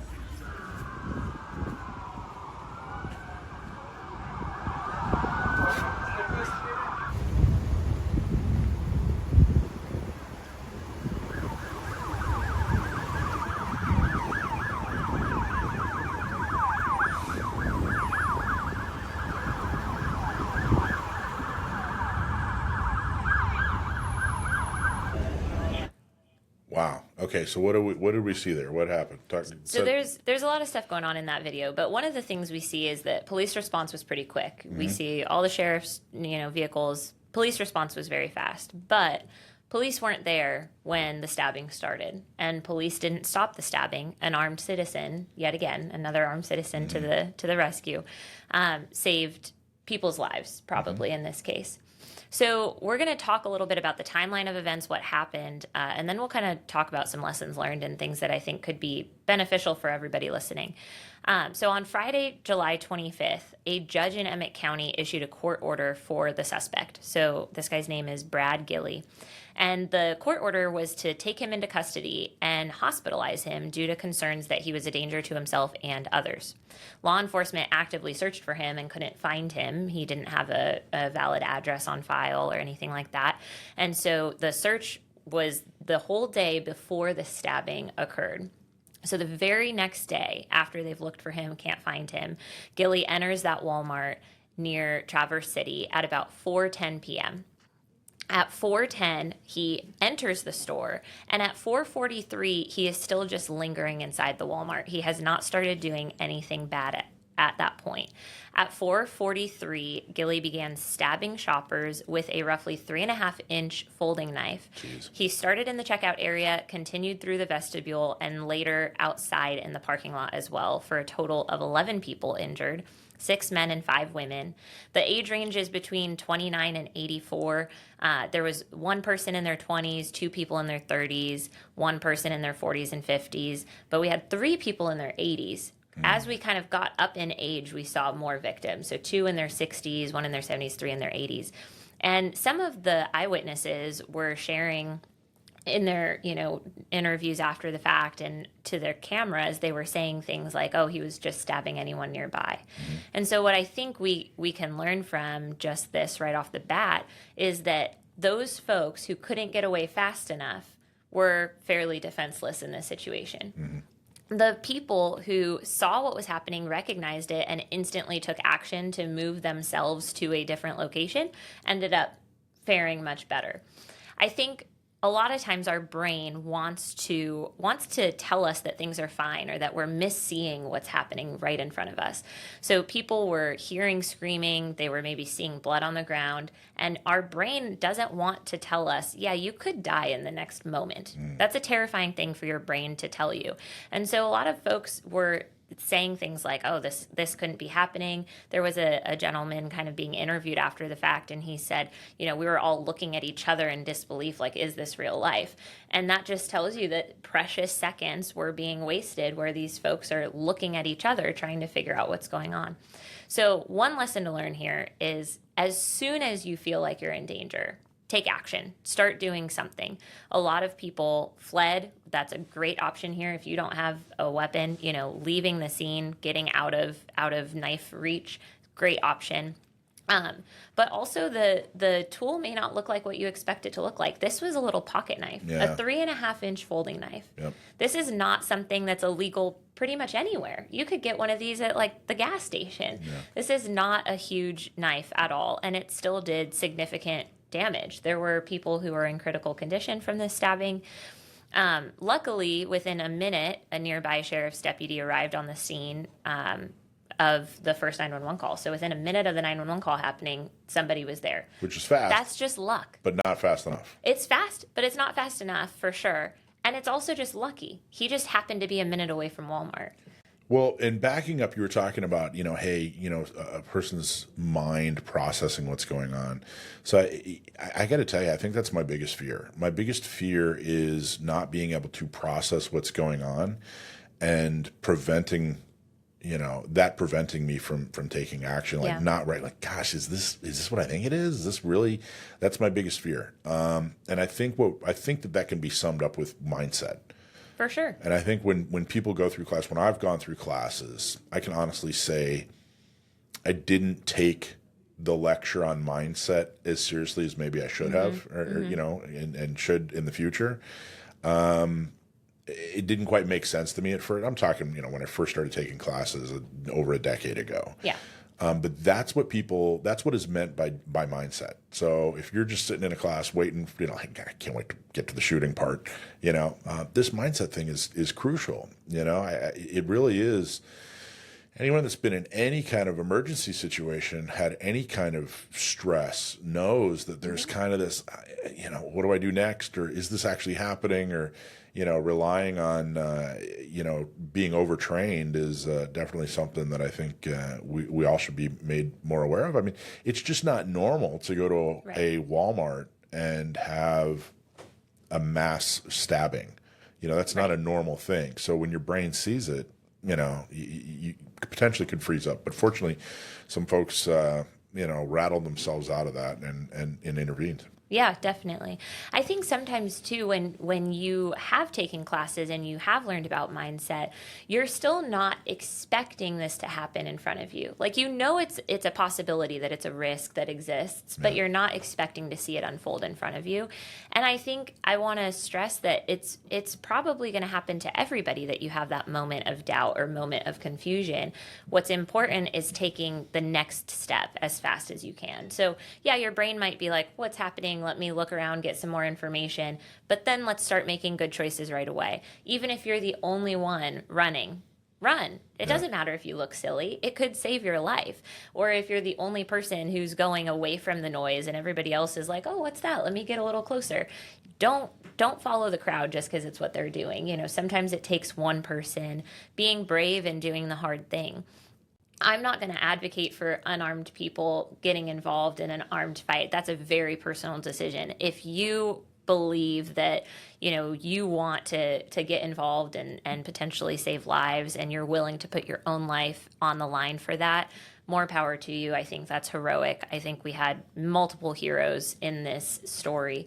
Well, let's talk about the cop. Okay, so the cop showed up about a minute after the 911 call, but it's important to point out, too, that 911 call didn't happen immediately. No. There was carnage going on. 3 minutes or so before the 911 call got placed. So it's reasonable to say from the time this guy first did damage to somebody, till the time a cop got out of his car. He didn't actually get to do anything yet, but by the time he actually got out of his car was at least 4 minutes. Yeah. And a lot can happen and did happen in 4 minutes. People can bleed out in 4 minutes. Like that's bleed out amount of time. That's way more time than it takes to actually bleed out if you have a severe bleed. So we've got moments later in the parking lot, right? Yep. So the guy started stabbing inside. He's working his way outside, still stabbing people in the parking lot. Moments later, we see multiple bystanders intervene. And that's kind of the portion of that video that you guys saw was right when the bystanders started doing something. Mm-hmm. We see somebody with a shopping cart, kind of bump into him at one point. We see a guy, yelling at him with no shoes on. I think that guy ended up being a veteran. And then we see Derek Perry with a gun, and he's commanding him to drop the knife, and he's essentially holding him at gunpoint. And I want to say that allegedly Gilly heard voices in his head. That's what brought him to this place. Allegedly, he was hearing voices in his head telling him to stab people, to kill people. Everybody screaming did not cut through to the voices in Gilly's head. The blood on the ground did not cut through. All of the people running and yelling at him and telling him to drop the knife did not cut through the voices in his head. But you know what did? Having a gun pointed at his face. All of a sudden, the voices got quiet enough for him to comply. Whether or not he heard voices, I don't know. But he's alleging he did. And the only thing that brought him out of that crazed psychosis murder spree, was a gun being pointed at him and somebody telling him to drop the knife with the backup to do something about it. And that guy pointing the gun was Derek Perry. Derek Perry, who was at one point in the Marine Corps. And thank you so much, Derek, for stepping up and saving lives. There was also a guy named Matthew Kolakowski who looked like, I don't know, was Derek the only armed person that you saw? Yes. Okay, so Derek was the only guy with a gun. Derek was armed. The Matthew was the one, I believe, in the purple shirt that didn't have shoes on. He was yelling. He had a strong command presence. You know, he was being very firm in his directions. But again, I don't think firm directions alone were going to stop this guy. I don't think he was going to put the knife down. I think people were giving him firm directions while he was stabbing the 11 people. Right. You know, so the thing that actually assisted in subduing this guy was the threat of deadly violence back on him. That worked. That got through to him really quickly.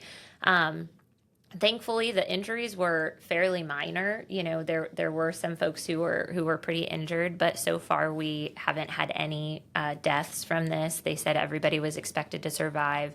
There were a couple folks in serious condition, I think critical condition as well, but everybody has lived as far as we know as of today.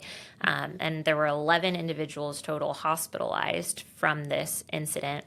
But this dude, this bad guy, isn't just a stabber. He's not just a violent, felon. He has a long documented history. He has had lots and lots of run-ins with law enforcement over the years. He has a diagnosis of paranoid schizophrenia from 1999, multiple criminal convictions, including serious convictions like domestic violence, assault, and he has a 2017 case where he was found not guilty by reason of insanity in a grave digging incident in Emmett County. Jeez. So in 2017, this dude and he's just walking around that he was so crazy that he shouldn't be in jail, but now he just gets to live among us and stab people at Walmart. What are your thoughts on that? I think that's insane. I think that's crazy. If you were so insane that you didn't have to go to jail or prison because of a crime you committed, but you were too insane to be held responsible, why are you living among the rest of the sane? And this is in 2017? 2017. That doesn't seem like enough time. Like, let's just say someone does get, put into a medical facility rather than a jail because they're guilty or they're not guilty by reasons of insanity. That doesn't seem like enough time to not be insane anymore. And clearly it wasn't because he grabbed a knife and stabbed 11 people. Yeah, I mean, I don't think his schizophrenia was going to magically disappear.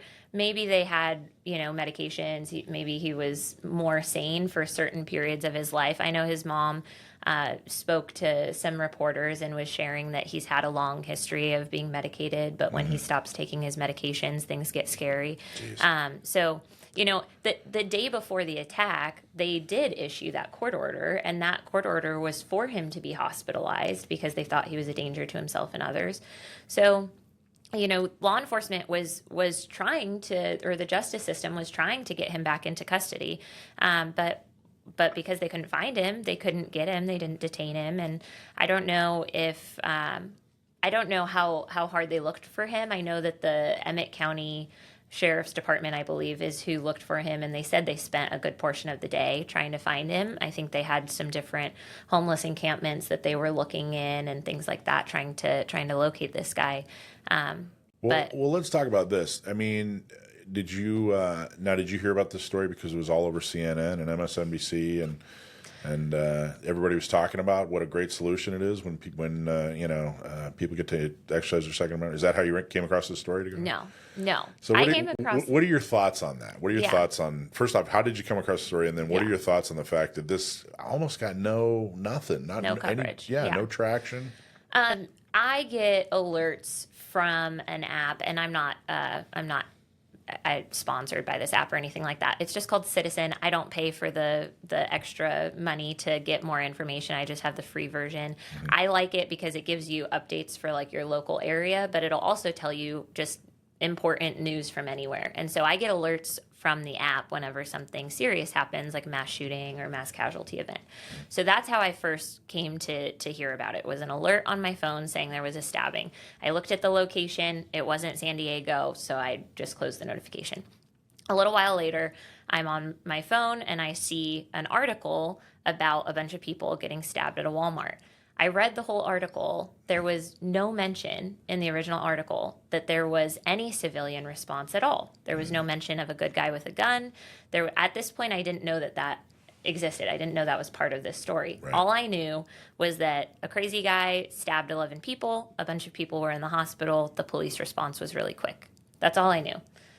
Fast forward a few hours later, more and more articles are coming out, and somebody that I know in San Diego texted me and said, "Hey, have you seen this video on TikTok?" I don't have TikTok, so I did not see the video, but I had her screen record the video and text it to me, and she sent me that video, a piece of that video that we just watched, right. And clearly you see Derek has a gun in his hand. So I start scouring all the articles I can find for any mention of this dude with a gun. I actually emailed multiple people who wrote articles and said, you owe the readers a correction to this article because you didn't mention one of the most important pieces of it, which is that a civilian was a hero and saved lives. Good for today. You. Did you get a response? No responses. I sent like 7 or 8 emails, no responses from any of them. What a shock. Shocking.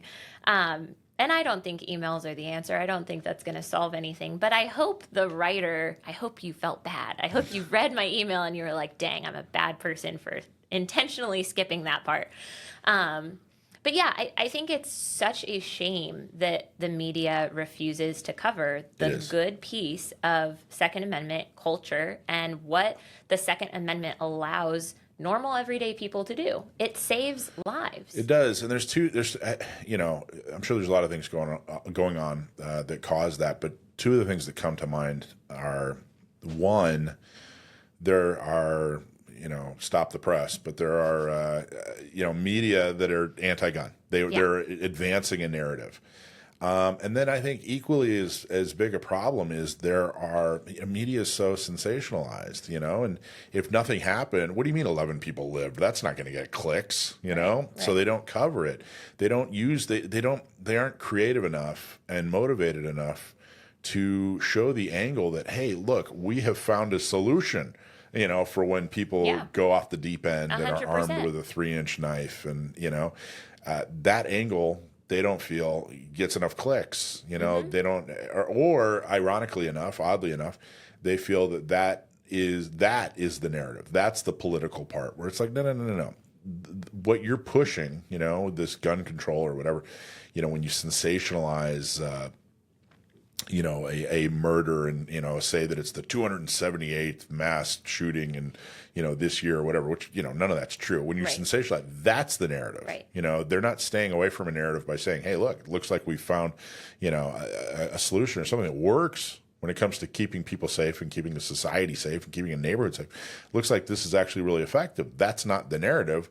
That's the fact. Yeah. The narrative is this whole, well, gee golly, we got to get rid of guns, which is what they push. And both those things are equally as dangerous.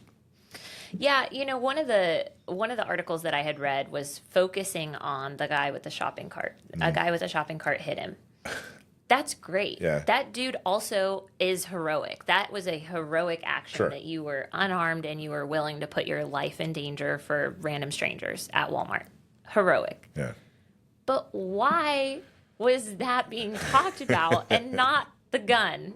When the gun is the thing that actually stopped the attack. We see that clearly in the video. The dude is looking at the gun. The ghillie is looking at the gun. Yeah. He's not looking at the shopping cart guy like, oh, this guy's going to mess me up with the shopping cart. He's looking at the dude with the gun, and he's listening to him when he's telling him to put the knife down. He obeys the command because there was a gun to back it up. So are you going to start a new organization, call it A Girl in a Shopping Cart?